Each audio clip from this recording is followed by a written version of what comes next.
Lettre reçue le 9 mars 2023.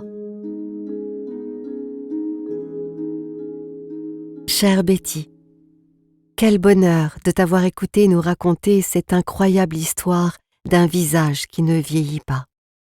Quelle sensibilité, quelle délicatesse, quelle émotion. J'ai trouvé tellement juste et poignante cette remarque à propos de l'immense chagrin des femmes qui perdent leur beauté, leur jeunesse. Je me suis retrouvée là, et aussi tant de femmes autour de moi qui éprouvent secrètement cette tristesse. Mais voilà, c'est comme cela. Et tu as encore raison quand tu dis qu'il faut remercier la beauté qui s'en va. La gratitude comme un baume au cœur. Puis j'ai repensé à André, à cette décision folle de te quitter, à ce qu'il a pu éprouver quand il a décidé de partir.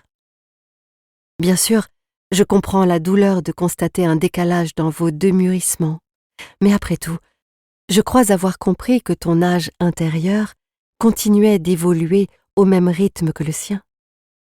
Ainsi les souvenirs, les connivences, les moments partagés, la tendresse, tout ce qui fait le bonheur d'une relation, tout était bien là, sauf les traces qui auraient dû être laissées sur ton visage. Mais alors, se pourrait-il que ce soit en fait André qui ait éprouvé cet immense chagrin, celui de perdre son allure de jeunesse? Car ton visage juvénile lui rappelait chaque jour que le sien s'abîmait irrémédiablement.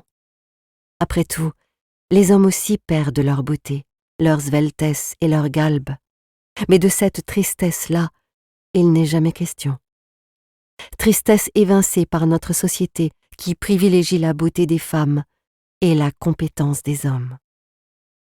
Quoi qu'il en soit, chère Betty, j'ai toujours été surprise par la délicatesse et la sensibilité dont font preuve beaucoup d'hommes.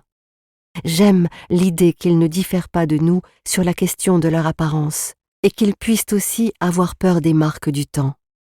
C'était osé de nous le dire à travers la voix d'André et de si belle manière. Merci encore de nous avoir conté cette histoire éternelle où la délicatesse et l'amour triomphent. Je vous souhaite une belle et longue route ensemble. Je t'embrasse. Célia.